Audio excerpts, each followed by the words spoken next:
Oke, saya lanjutkan. Untuk faktor yang mempengaruhi pergeseran kesetimbangan yang terakhir adalah perubahan tekanan dan perubahan volume. Saya gabung jadi satu saja.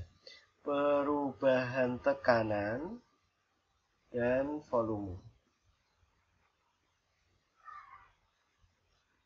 Saya gabung karena tekanan dan volume itu mempunyai hubungan tekanan dan volume itu adalah berbanding terbalik. Tekanan itu P, volume itu V, hubungannya adalah P itu berbanding terbalik dengan V.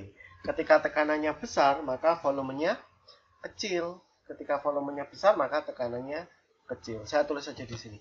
Ketika tekanan besar, P-nya itu besar, maka volumenya itu kecil. Sebaliknya jika P-nya kecil, maka volumenya besar. Kalau di fisika itu adalah hukum Boyle ya. P itu berbanding terbalik dengan V. Nah, yuk. Jadi, langsung saja. Jadi, untuk tekanannya diperbesar, ketika P-nya itu besar, kalau P-nya besar berarti volumenya kecil, maka pergeserannya atau reaksi akan pergeserannya akan menuju ke koefisien yang kecil. Koefisien reaksi itu ya. Nah, sebaliknya, jika P-nya tekanannya itu kecil, kemudian volumenya yang besar, maka dia akan pergeseran ke koefisien yang besar. Jika P-nya kecil, maka nanti bergesernya ke koefisiennya yang besar. Jadi, ini saja sesuai patokan. Ketika V-nya kecil, maka kecil. Gitu saja, lebih mudah. Otomatis ketika volumenya kecil, nanti tekanannya besar. Nah, jika volumenya besar, maka akan bergeser ke yang besar juga. Nah, gitu ya. Contoh yang sederhana. Saya buat contoh. 2A fase gas ditambah B2 juga gas, reaksi reversibel dua arah, dia akan bereaksi menjadi 2AB. Fasenya juga gas juga.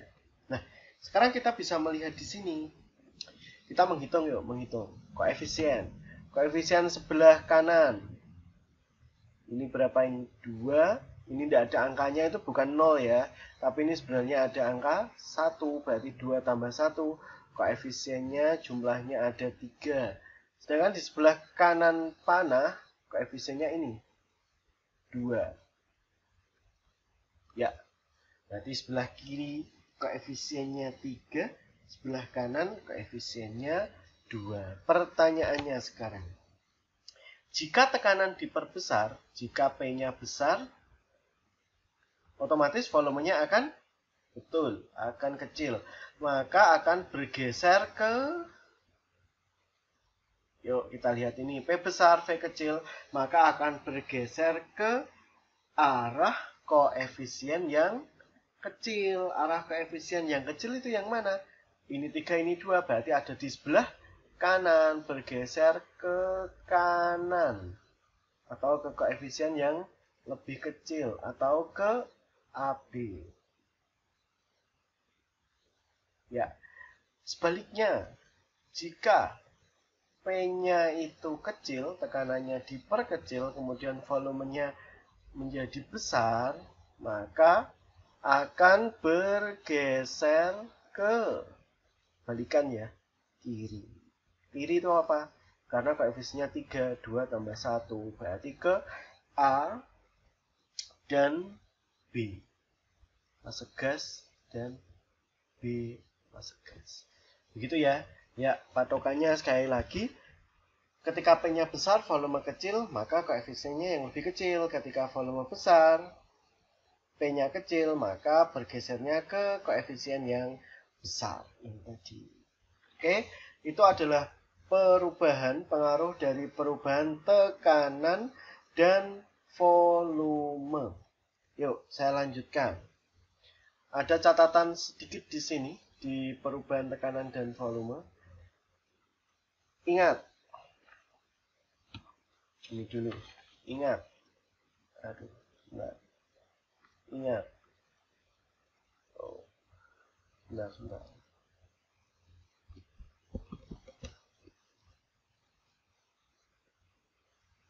Ingat. Ingat. Yang bisa bereaksi dalam perubahan tekanan dan volume hanya Aki dan G.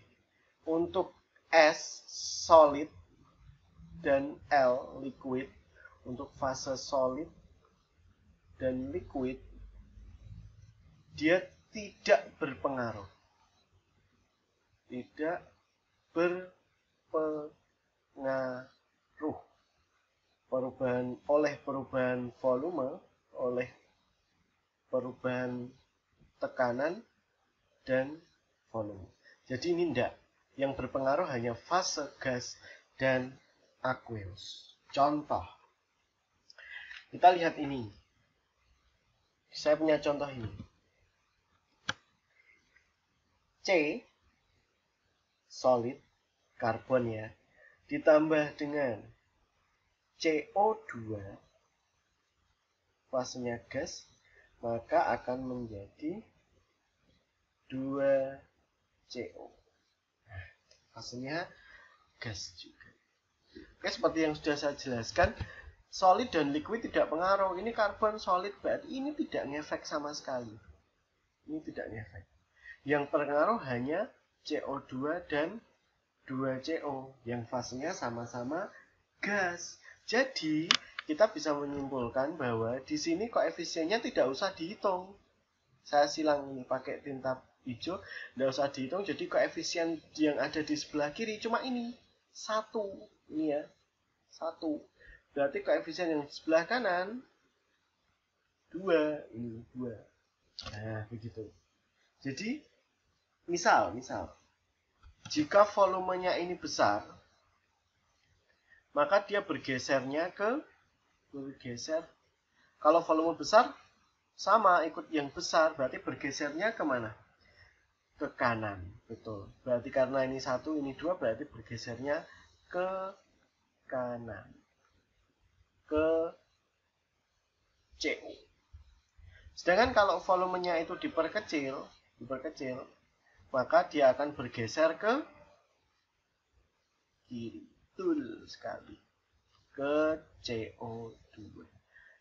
Ini tidak dihitung. Sekali lagi, ini tidak dihitung. Karena solid tidak berpengaruh. Liquid pun sama. Begitu ya. Jangan sampai terkecoh. Oke, yang terakhir. Ingat catatan yang terakhir. Jika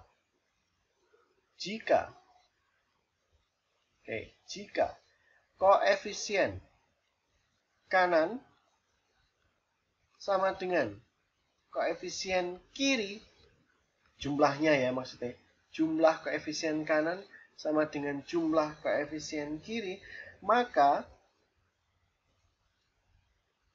perubahan tekanan dan volume tidak berpengaruh.